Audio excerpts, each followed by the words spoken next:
Okay. So what are all the contexts in which we put the customer on hold? Any idea? Can you come up with ideas? When do we do it? When do we insist the listeners to be on hold? Any context? When we have to clarify something with, say, a superior or something like that. Okay, when you want to clarify, okay, then right from the beginning of the conversation, one is when it may not be, let's say, in your office. Okay, usually when you have responded to a normal telephonic call and the person who has called is asking for someone else, at that time you ask, okay, then is when you want to see clarification from your seniors also, and when you want to look into some documents and inform the other person, at that time also you ask the customer to be on hold. I hope most of you or all of you have experiences conversing with the customer care representatives, right? For various reasons. Yes or no? It could be your mobile customer care or any service customer cares for that matter. Usually, to whom do we contact more? To which customer care do we contact more?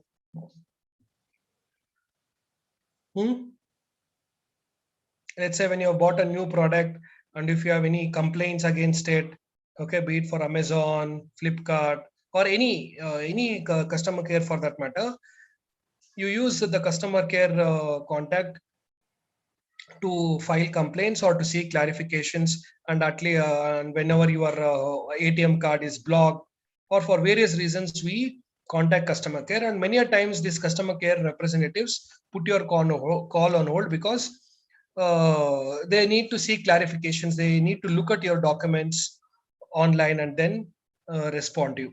So how do they respond? Do you have any unpleasant experiences when you call the customer care? I need responses. You should be active. Mayank, Padma Kumar, if you don't respond, I will remove you people. Respond quickly. Rajvi. Yes, sir. Yes, sir. Respond. Share your experiences talking to a customer care representative. Sir, no bad experiences till now, sir. I'm not asking bad experience. I'm just asking experience. You can share. Sir, yes, sir. Most of them are treated very well, sir. And first they will ask what is your need, and according to our need, they will tell to forward or select some type of numbers or click, and we will ask our queries, and they will treat according to that, sir. Okay. What about the language? Are you able to converse in a comfortable language? Yes, sir. Most of the times, yes, sir. English only, and we can also choose our colloquial languages also, sir. Now, what is your opinion about automation of this customer care responses? Now, everything was automated. See, let's say a few years ago or even few months ago, when you called a customer care, you used to just mention the options and you could directly talk to the customer care representative. But now that is not the case. Yes, sir. Everything is automated. Only at the when you are not in a position to identify the solution for your problem, only then you are taken to customer care. So, which do you find more comfortable?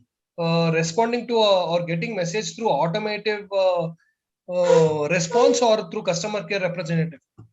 Sir, more than automotive, I think the customer care response will help more because it's a live communication. We can ask more doubts and clarify our queries. But in automatic services, sometimes we will have more doubts, and that's all, sir. Yes, yes. Because nowadays you have come across chatbots, right? Have you are aware of chatbots?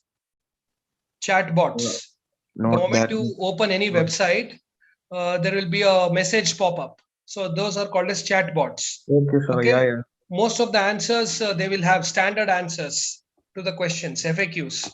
They will have, if you just type the keyword, it will respond. But even then, we always prefer human interaction so that our doubts are clarified in one go.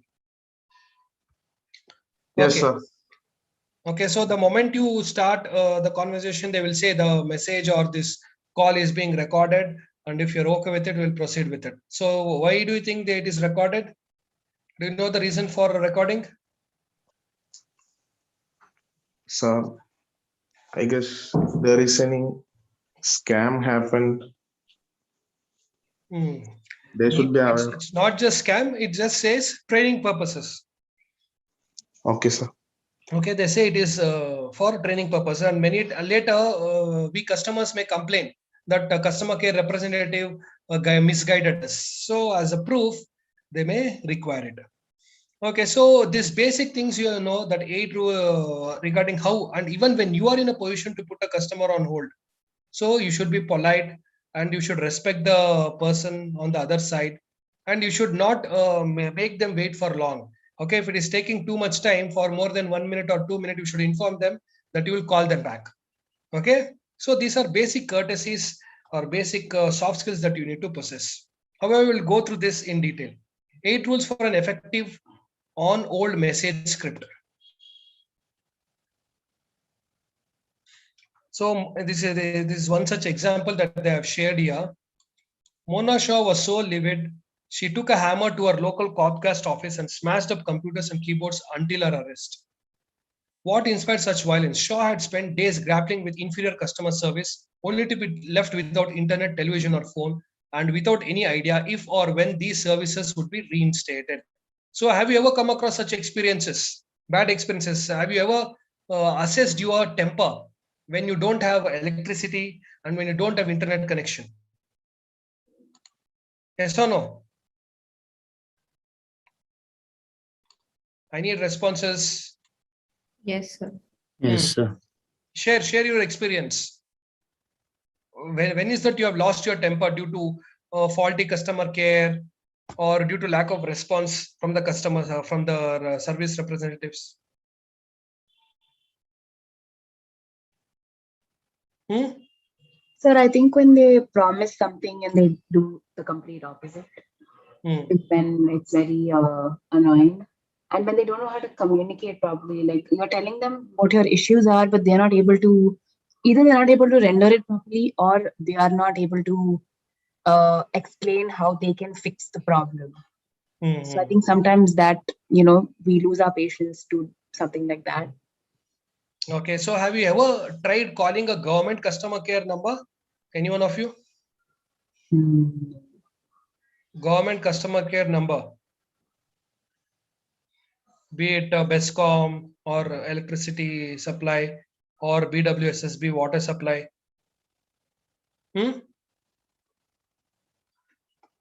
Have you ever done it? They don't pick only, sir.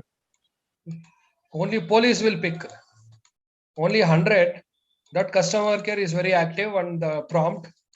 And what about ambulance? Ambulance, have you ever tried? Yes, sir. Do they respond quickly? Yes, sir. They respond very fast. I mean, it depends on which hospital. Which hospital you are doing it? Depends on that. No, I'm talking about government thing.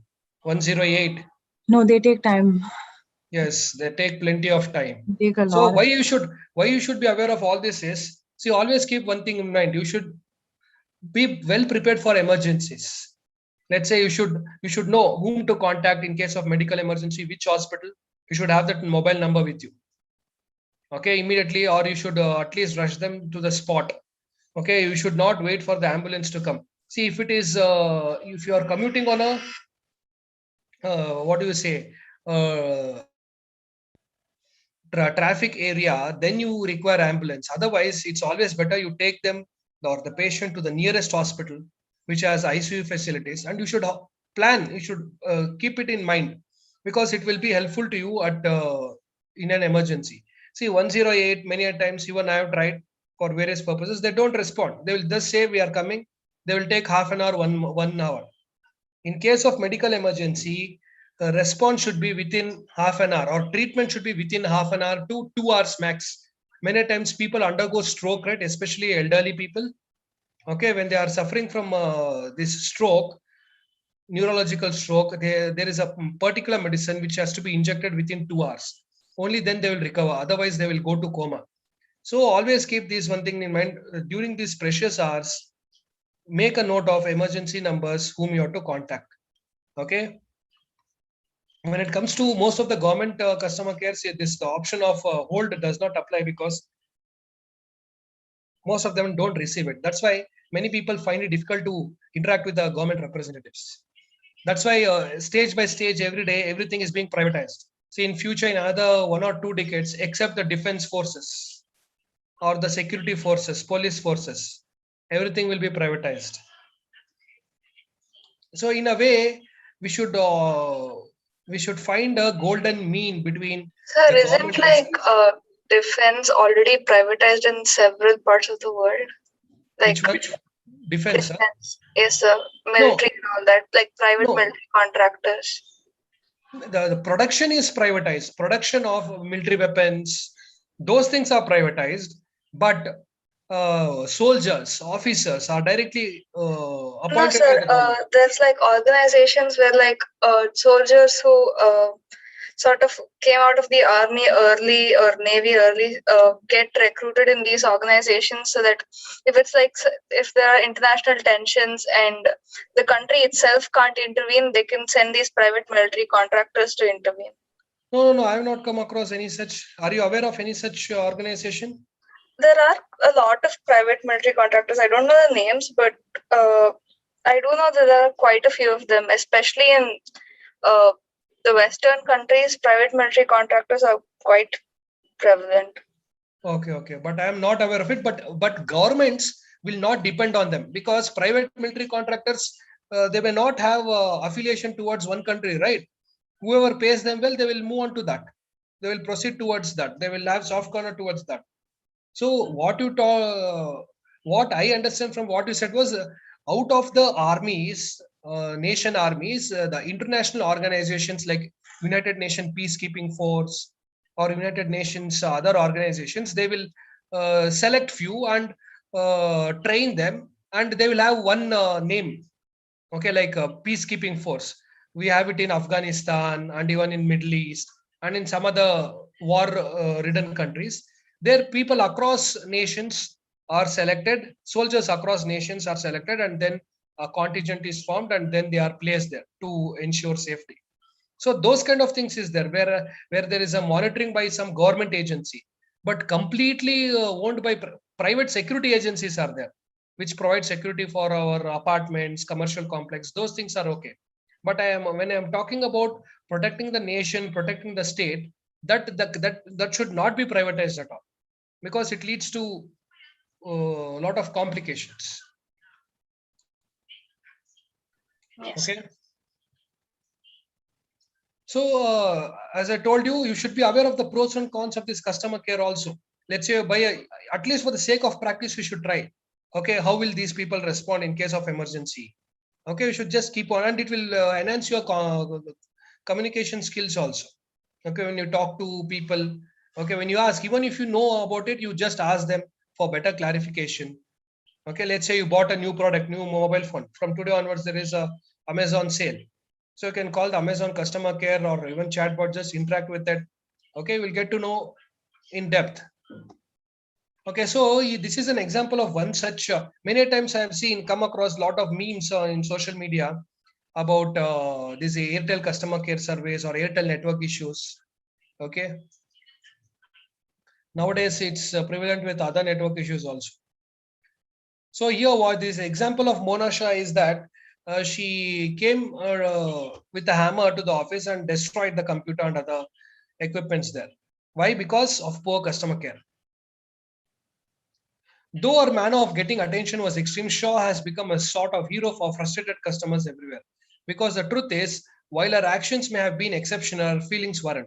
56% of those surveyed in 2017 customer rage means anger, said that they were very or extremely upset about how companies responded to their complaints, and putting customers on hold is a huge part of that.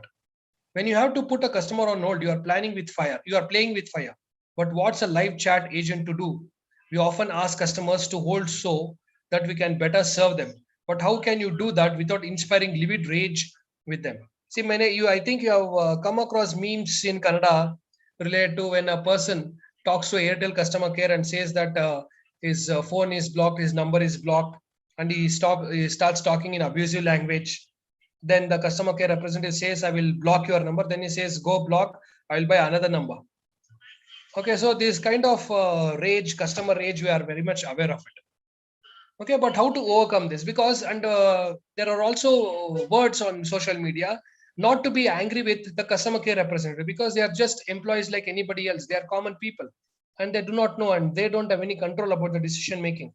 They'll be just responding. They are just there to respond to your queries. These words cause abandoned chats, angry customers, and accusations of poor service. The best option is clearly to avoid putting a customer on hold to begin with, but this isn't always an option. If you're using a live chat script, you may find that you can respond efficiently and multitask, preventing the need to officially put a customer on hold. So why people are opting for chatbots or chats is in order to avoid this customer rage. Only bring attention to hold when you are making a transfer. You must leave your station. You need to exit the chat for unforeseen issues. You're working on a process that is going to take a few minutes. So every time you have come across the customer care representative apologizing to you, requesting you to be on hold, and after a few seconds or minutes, they thank you for being on hold and then elaborate. But no matter what, refuse your urge to use distasteful cult phrases like please hold and one moment. We should always use customer on hold messages, not trite and irritating ones. Before putting a customer on hold, make sure you have a proper hold procedure in place. A balanced and effective hold request has the following anatomy. So this is how it has to be there. First, you should apologize them for not responding them quickly. Then inform, ask for permission, use fresh word choice, check in with the customer, give the customer an email alert option, thank the customer, use a fantastic script. So if you feel that it is taking too much time, you just inform the customer by saying that you will get back to him or her. Then apologize. Always start your hold request with an apology. There's no reason not to, and it makes a huge difference in how customers feel about your service. It lets the customer know that while a hold might be necessary to get the work done, it's not your preferred method of servicing her. According to the rage study mentioned above, 76% of complainants surveyed wanted an apology from offending companies, but only 32% got one. So out of those who demanded apology, there was 76% demanded apology, but only 32% of them received an apology from the representatives. We can see how a simple apology can put you ahead of the customer service curve. If you are backed up with too many live chat requests, use the following on hold message samples. We apologize, but all of our agents are currently assisting other customers. Please hold for the next available agent. Many times, they even mention the timings. You have to wait for another 2 minutes, 3 minutes. We are sorry, but all of our agents are on the line with other customers at the moment. If you can hold for a couple minutes, we'll contact you as soon as we are able. So this is requesting them to put them on hold. Then inform. In the event that you are backed with too many live chat requests, it is also important that you show your customers an estimated wait time. This is what I told you. That way, your customers will know whether they can get up from the computer, grab a drink of water, or begin to engage with another window for the time being until our agent is available. There is no better way to frustrate a live chat customer than by having a long hold time, then disconnecting the chat when the customer does not respond right away. Remember, part of the attractiveness of live chat is the ability to multitask while using it. According to the study by eConsultancy, 51% customers prefer live chat for this reason. So you may get a question, what type of customer care service does most of the people prefer is live chat, 51%. By keeping your customers informed, they will have a realistic idea of how much time they have to wait and won't disappear on you too. Then ask for permission. Curt responses like one moment or please hold are not only rude, they give the customer zero agency. If possible, ask the customer for permission and wait for a response. Try lines like, is it okay for me to put you on hold for just a moment? It may take us a moment to review that information, maybe put you on hold. Additionally, it can be helpful to explain why you need to put a customer on hold. It helps the customer understand what you need to do in order to resolve the issue at hand and makes them less likely to feel that you are simply incompetent. It's especially important to detail why if you're going to take a long time. Remember, the concept of a long time is relative. For some people, 60 seconds is pushing it up. So long time means you should mention specifically how much time is it going to take. This can eventually help customers form proper expectations on how long they are going to wait to get a solution to the problems. Then use fresh word choice. Don't keep on using the same old language. The word hold has so much negative baggage for customers that just hearing it may inspire a groan. If you need to put a customer on hold in order to update their account or finish processing their information, try addressing the need for hold in a fresh, non-robotic way. Test out the following lines. Bear with me for a moment while our system finishes processing your information. All right, this will only take a moment. Give me just a moment while I update that for you. Check in with the customer. It's important to check in with your customer so that she know you haven't completely abandoned her. You are at an advantage on the web because at least she can surf around and look at other things instead of listening to irritating hold music. But don't take this advantage for granted. Your customer may be on time crunch and may be trying to get certain issues resolved efficiently. So it is responding to customers is a kind of balancing act. Every time you can't keep on asking them to wait. This is why it's important to check in periodically to make sure that the customer knows you're working hard to resolve their issue. Check in every minute or two. Unless you feel that the problem will take you longer than 5 minutes, then you should consider offering an email alert. So when it gets too delayed, it's better you tell them immediately that it will take more time, and we will inform them via email, or we will have another chat through an email alert option. So give the customer an email alert option. If you know that the issue will take a while to resolve, maybe you need to speak to your supervisor who will be unavailable for a while, offer to email the customer when a resolution has been reached and she can resume speaking with a live chat agent. This is essentially the live chat equivalent of calling a customer back. It's a powerful move when you consider the fact that 63% of customers prefer a callback option to being placed on hold, according to research conducted by Software Advice. So callback option and chatbot are important aspects that the customer prefer. Thank the customer. The power of gratitude is often undervalued. Harvard Business School professor Francesca Gino and Wharton School professor Adam Grant conducted an experiment on the power of gratitude. In the study, participants that were given a sincere thanks for their help in revising a cover letter were about twice as likely to help another person than those who received neutral feedback. What Francesca says about the power of gratitude can easily be applied to a multitude of situations, including live chat. Always thank a customer for agreeing to go on hold. It's a simple gesture, but a powerful one. It shows that you don't take the customer's time for granted, which is invaluable. Use the following lines to express gratitude. Thank you very much for waiting. I'm very sorry for the delay. Thanks for bearing with me. I'm sorry about the wait, but we are ready to assist you. Thank you for holding. We apologize about the wait. So those who use these polite words, they got better feedback than those who didn't. Then use a fantastic script. An easy overlook solution is to have quality scripts that help you streamline the process of putting customers on hold. Scripts also enable you to check in on customers without distracting you from the task. Scripts means you should know the procedure for different problems. If a customer calls you asking for a solution for one particular problem, you should know the flow, whom to contact, okay, what are the procedures to be involved, all those kind of things. It also, you can utilize your past experiences based on resolving similar issues. Using an on-hold message script can not only increase efficiency, but also reduce stress and raise team morale. Though it's your responsibility as an agent to get a good sense of timing, you shouldn't have to come up with every message on the spot. What are some great hold messages that we can use in a script today? Share your answers with the comments below. Okay, so basically what is that you have to focus while putting the customers on hold is, one is first you should apologize. These are the things. First you should apologize, inform them, ask for permission, use fresh word choice, check in with the customer, give the customer an email alert option, thank the customer, use a fantastic experience. Okay, so now the assignment, it's not an assignment that you need to upload in the Google Classroom. It's assignment for your own practice. So call any customer care representative. So thinking about it could be your present issue or a hypothetical issue, and talk to them, see how they respond, and the next class you inform me about it. Got it?